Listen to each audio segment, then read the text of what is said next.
Have you ever heard anybody trying to say something good in terms of messaging where some sort of policy that's a really bad policy is concerned? Have you seen the sort of pain on their face when they try to do that? It's a horribly, horribly unfortunate thing to watch. The result is anything but pretty. Hello and welcome to the Daily Summation from Kurt's Religion and Politics. I'm Kurt. I am your host this morning.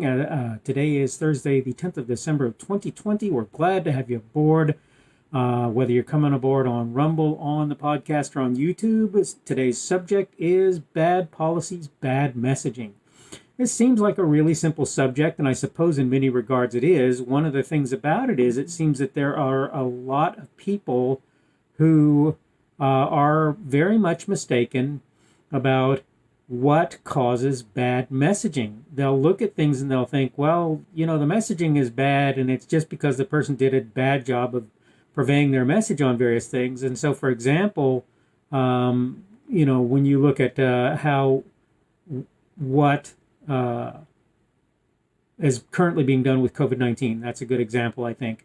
When you look at what's currently being done with COVID-19, right, the policies are good policies, and in that case, in some instances, it can be argued that the messaging is the issue, right?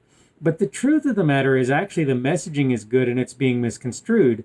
But in terms of what the supposedly incoming administration is going to do in terms of policies, they're having a big problem, in my opinion, with the messaging. And part of the reason that they're having that problem is people are looking at what they're saying and they're going, the thing about it is the people who were in office already basically were saying all the things that you were already saying, with a couple of notable exceptions.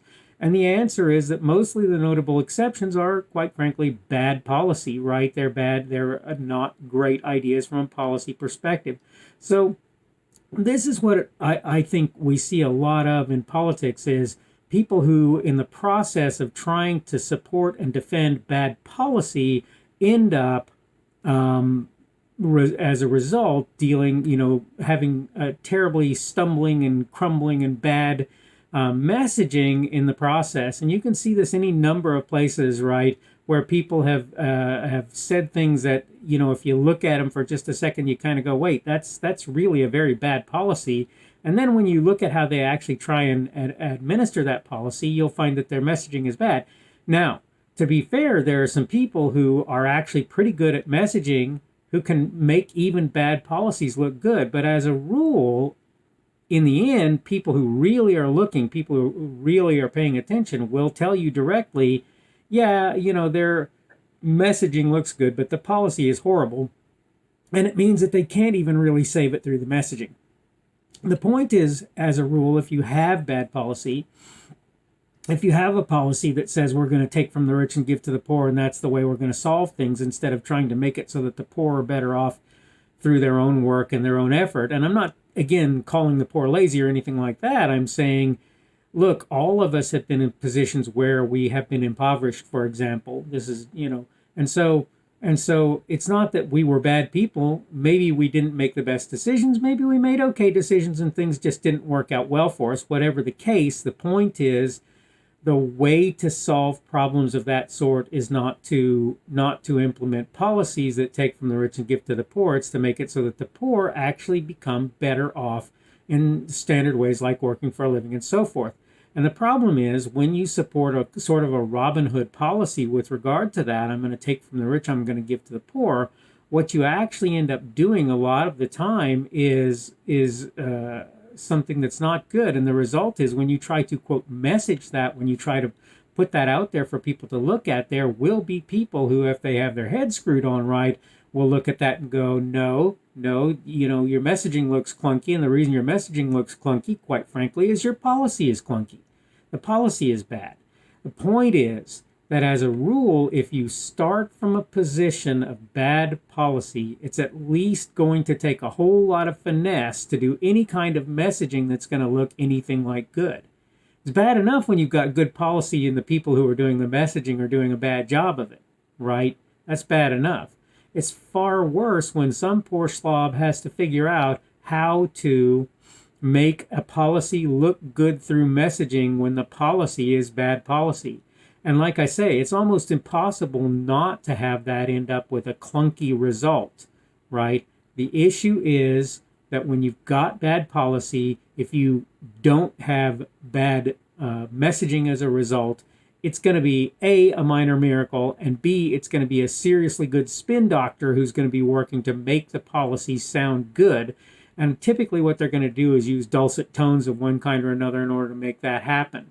And the point is, people who are a little bit wiser in the ways of the world are going to look at what you're doing there, and they're going to go, yeah, the thing about that is, I see what you're doing, and I see how you're coding your messaging and so forth, and I'm not, I'm not only not convinced, I'm absolutely aware of the fact that abysmal policy has made it almost impossible to be true in your message and to be good, not to have a clunky or horrible message. Instead, what you have to do is kind of tell stories.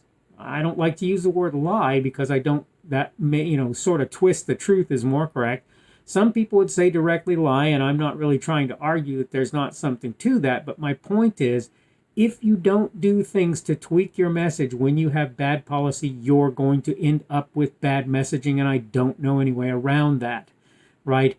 If you tell people, yeah, you only make $150,000 a year, but I'm going to take 35% in taxes from you because you are the, quote, rich or well off, then basically what's happening is you're telling a person who's working for a living and trying to support his or her family, and possibly in circumstances where he or she has to pay an awful lot in order to survive, depending on where they live, right? You're telling that person that I'm going to do something that's going to be horrible, that's going to be bad for you, right? And the thing about that is you can tweak the messaging. Oh, we're going to tax the rich and give to the poor, right? And then when people ask you, well, what do you consider rich? Suddenly you're going to fall into Clunkiesville, where you're trying to explain that $150,000 is wealthy. And anybody really looking at that knows that it's not the case. And the point of all what I'm saying here, though, is that I can't see a way to make your messaging good if your policies are bad. I don't see a way to make that happen. Now, for a lot of people, maybe they won't notice that the policies are bad, or they might even consider the policies good, right? And even more so if you use the right wording when you actually express what's going to be done in the policy.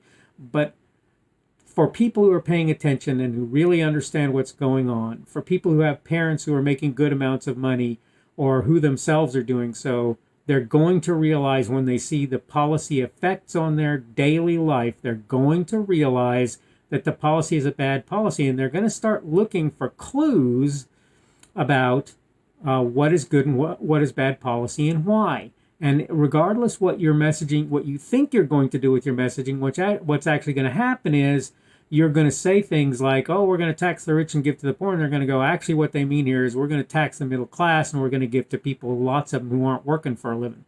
And they recognize that there are people who are working for a living. It's not that. It's that they know that there's not going to be any real distinction being made there between the two, and that there's not really going to be any distinction made between the rich and the poor. And this is going to make for bad messaging. Obviously, it started with bad policy, but the point is you're not going to be able to ultimately make the messaging look good if the policy upon which it is based looks bad. It's already hard enough, like I say, to make it so that messaging is good for good policies at times, because unfortunately, lots of times good policies are unpopular. And the result of that is that messaging for them means that, yet again, you sort of have to finesse the language and so forth, which you'd really rather not do, right? Or you have to explain, you have to do big, long, explanative things where you go, no, look at this, now look at this, now look at this, look at this. And that gets people to maybe sort of understand better. But the problem is then your messaging again becomes clunky. On bad policies, it's almost always true that without a whole lot of English on that cue ball, boys and girls, you're going to have some really seriously clunky messaging coming out. And if you do all of that work to make it sound good, people in the know are going to look at what you're saying and they're going to go, yeah, that's really not correct. And so even if it looks like good messaging, it's not going to work well for you. All right, I need to wrap up for the day, so I'm going to do that now. As I say, today is Thursday, the 10th of December of 2020. That will mean tomorrow will be Friday, the 11th of December of 2020, and I'm going to try and get out another Daily Summation video then. I hope everything is going well for you. We're over the middle of the week and heading towards the weekend. And again, I hope you're doing well. And I hope that I will see you again tomorrow.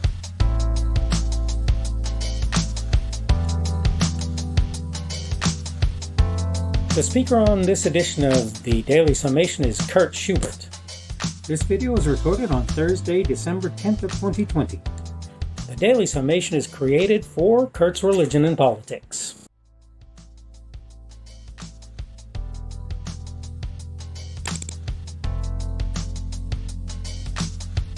Thanks for watching this edition of the Daily Summation from Kurt's Religion and Politics. I hope you found it entertaining or instructional, or maybe both. If you want to see more from me, you can go to blogs.kpschubert.com. That's blogs.kpschubert.com. I am on Twitter, Parler, and Minds.com. My handle on each of those is @kpschubert. That's @kpschubert. I have a Rumble and a YouTube channel. They are the Kurt's Religion and Politics channels on Rumble and YouTube.